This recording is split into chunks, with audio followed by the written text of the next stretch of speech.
Hello everyone, welcome to English word. आज हम cover करेंगे फर्स्ट फ्लाइट बुक का first chapter a letter to God by G L. Fuentes. Very first we will know about the author. इनका पूरा नाम ग्रिगोरियो ल्यूपिस फ्यूंटेस था और ये एक मैक्सिकन राइटर थे एंड एक well known novelist, poet and journalist भी थे। ये उन लेखकों में से एक थे जिन्होंने मैक्सिकन रिवॉल्यूशन के बारे में लिखा था और इनकी राइटिंग को हम एक्साइटिंग एंड ह्यूमरस भी कंसीडर करते हैं। Now here are the main character of the story and the first character is Lencho. Lencho एक बहुत ही गरीब और हार्ड वर्किंग फार्मर होता है जिसे भगवान पर बहुत ही ज़्यादा विश्वास होता है। And the second character is women. इस कहानी में एक वुमेन होती है जो लेंचो की वाइफ होती है और उसे भी भगवान पे बहुत ही ज़्यादा अटूट विश्वास होता है। And the third character is postman. Postman को लेंचो का लेटर मिलता है और वो जाकर इसे पोस्टमास्टर को शो करता है। And the last character is postmaster. Postmaster एक बहुत ही एमिएबल, बहुत ही खुशनुमा इंसान होता है जो लेंचो की हेल्प करता है। Let's start the summary of the lesson. ये कहानी है अनवेवरिंग फेथ की, मीन्स अटूट विश्वास की। लेंचो जो इस कहानी का मेन कैरेक्टर है उसे ईश्वर पर बहुत ही ज़्यादा विश्वास होता है और वह ईश्वर से मदद मांगता है। अब हम आगे देखते हैं कि इस कहानी में क्या होता है।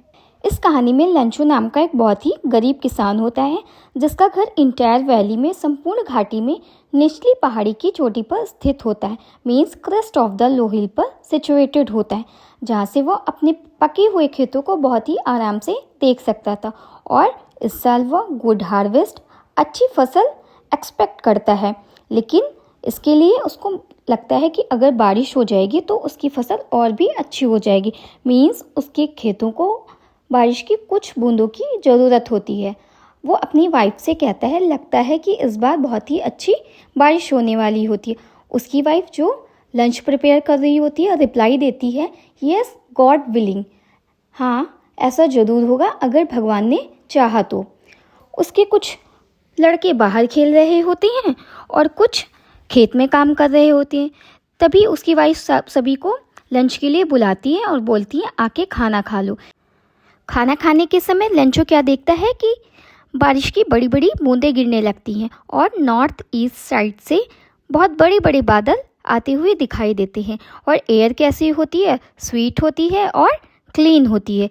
लेंचो बाहर चला जाता है बारिश की बूंदों का अनुभव लेने के लिए और वो खुशी से पागल हो उठता है और वो कहता है कि ये आकाश से गिरने वाली बारिश की बूंदें नहीं है, ये तो नए कॉइन हैं, ये तो नए सिक्के हैं। वो बड़ी बूंदों को 10 सेंट के सिक्के और छोटी बूंदों को 5-5 सेंट के सिक्के बताता है और वो बहुत ही खुशी से कहता है, लगता है कि मानो उसकी फसल ने, उसकी खेत ने बारिश की चादर ओढ़ ली हो। फिर अचानक से क्या होता है, बहुत ही तेज़ और ठंडी हवा चलने लगती है। इसके साथ क्या होता है, बारिश के साथ साथ बड़े बड़े ओले भी गिरने लगते हैं, लेकिन ये ओले चांदी के सिक्के के समान दिखाई देते थे।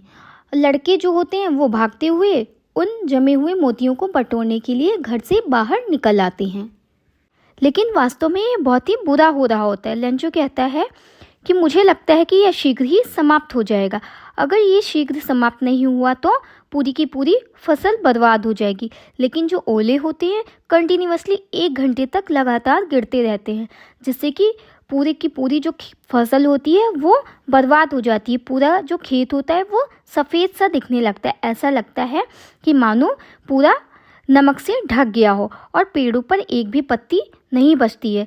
इस तरह से लेंचो की पूरी फसल जो होती है डिस्ट्रॉय हो जाती है। इससे क्या होता है, लेंचो बहुत ही ज़्यादा अपसेट हो जाता है, बहुत ही ज़्यादा दुखी होता है। जब तूफान थम जाता है वो अपने खेतों के बीच में खड़ा होता है और अपने बच्चों से कहता है, एक टिड्डी दल के हमले के बाद भी इससे कहीं ज़्यादा अनाज बच जाता है, लेकिन इन ओलों ने तो कुछ भी नहीं छोड़ा और इस बार हमें तो थोड़ा सा भी अनाज नहीं मिलेगा। और वो कहता है हमारी पूरी की पूरी मेहनत जो है वो बर्बाद हो गई है। और वो ये भी कहता है, लगता है कि इस साल हमें भूख से मरना पड़ेगा। पूरी रात लेंचो अकेले बैठ के सोचता रहता है कि अब मैं क्या करूँगा, लेकिन उसको एक होप दिखाई देती है। वो होप क्या होती है, ईश्वर की सहायता की, ईश्वर से मदद मांगने की। फिर लेंचो सोचता है कि मैं भगवान से मदद मांगूंगा और भगवान मेरी मदद ज़रूर करेंगे, क्योंकि वही एकमात्र आशा है हमारे जीवन में। भगवान सब कुछ देख रहे हैं, वो हमें भूख से मरने के लिए नहीं छोड़ेंगे। और ये सोचते हुए अगले दिन वो क्या करता है, वो शहर की ओर जाता है और वहाँ पे एक लेटर लिखता है। उस लेटर में वो अपनी पूरी प्रॉब्लम्स भगवान को लिखता है। वो बताते हैं कि अगर आपने मेरी हेल्प ना की तो मुझे और मेरे परिवार को इस साल भूख से ही मरना पड़ेगा और मुझे अपने खेत को पुनः बोने के लिए, अपनी फसल फिर से उगाने के लिए 100 पैसों चाहिए। और लेंचो ये लेटर जो होता है वो भगवान को एड्रेस करता है। फिर वो पोस्ट ऑफिस में जाके इस लेटर को पोस्ट कर देता है। वहाँ पे एक पोस्टमैन आता है जिससे लेंचो का लेटर मिलता है। वो जब लेटर को देखता है तो वो देख के हैरान हो जाता है। फिर अपने बॉस के पास ले जाता है, यानी कि पोस्ट मास्टर के पास ले जाता है और फिर उस लेटर को वो दिखाता है कि देखिए ये भगवान के नाम पे लेटर लिखा गया है। फिर वो दोनों देख के उस लेटर को बहुत हंसने लगते हैं, लेकिन बहुत ही जल्दी पोस्ट मास्टर बहुत ही सीरियस हो जाता है, बहुत ही गंभीर हो जाता है और उस लेटर को ओपन करता है और लेंचो की प्रॉब्लम्स को पढ़ता है। फिर उसे क्या पता चलता है कि लेंचो को 100 पैसोस की ज़रूरत है और अगर उसको ये पैसे ना मिले तो वो और उनका परिवार इस साल भूखे रहेंगे, भूख से मर जाएंगे। पोस्ट मास्टर सोचता है कि इसका विश्वास कितना अटूट है, काश मुझे भी इस आदमी जैसा विश्वास होता है। फिर वो क्या सोचता है कि ये लेटर जिसने भी लिखा है मैं उसका ये विश्वास टूटने नहीं दूंगा। फिर वो अपने ऑफिस के कर्मचारियों के पास जाता है और इन प्रॉब्लम्स को बताता है। सब लोग मिलकर क्या करते हैं, लेंचो की मदद करने के लिए सोचते हैं और पोस्ट मास्टर अपनी जो सैलरी होती है उसका आधा पार्ट उसको देने के लिए तैयार हो जाता है। और इस तरह से कर्मचारी और पोस्ट मास्टर मिलकर कुल 70 पैसोस कलेक्ट कर लेते हैं और उन पैसोस को एक एनवलप में भरकर रख देते हैं और उसमें सेंडर की जगह भगवान का नाम लिख देते हैं। इट मीन्स भगवान के नाम के साइन कर देते हैं। और जब नेक्स्ट डे लेंचो आता है वहाँ पे पूछता है क्या मेरे लिए कोई पत्र आया है, तब पोस्टमैन वो पत्र, वो एनवलप उस लेंचो को दे देता है। लेंचो को पहले से ही पता रहता है कि भगवान से मैंने पैसे की डिमांड की है तो वो मुझे ज़रूर देंगे, तो इस बात से लेंचो बिल्कुल भी हैरान नहीं होता है और फिर वो लिफाफे को खोलता है, पैसों को कलेक्ट करना स्टार्ट कर देता है। लेकिन जैसे ही वो देखते हैं कि ये तो 70 पैसोस हैं तो इस बात पे लेंचो बहुत ही ज़्यादा गुस्सा हो जाता है। फिर वो वापस जाता है, विंडो पे जाता है पोस्ट ऑफिस की, वहाँ पे एक लेटर की और एक पेन की डिमांड करता है।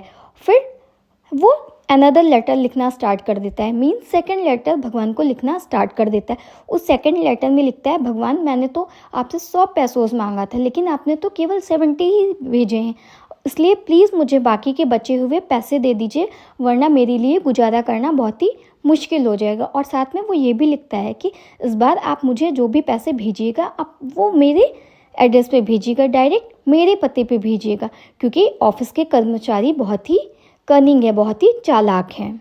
और इस तरह से ये कहानी यहीं पे ख़त्म होती है। And now moral of the story. इस कहानी का मोरल ये है कि हमें ईश्वर पर हमेशा विश्वास रखना चाहिए और दूसरों के साथ अपने व्यवहार में ईमानदार होना चाहिए और प्रतिकूल परिस्थितियों में भी विनम्र बने रहना चाहिए। Thanks for watching. अगर आपको वीडियो अच्छी लगी हो तो प्लीज़ चैनल को सब्सक्राइब करें, लाइक करें एंड टू कमेंट।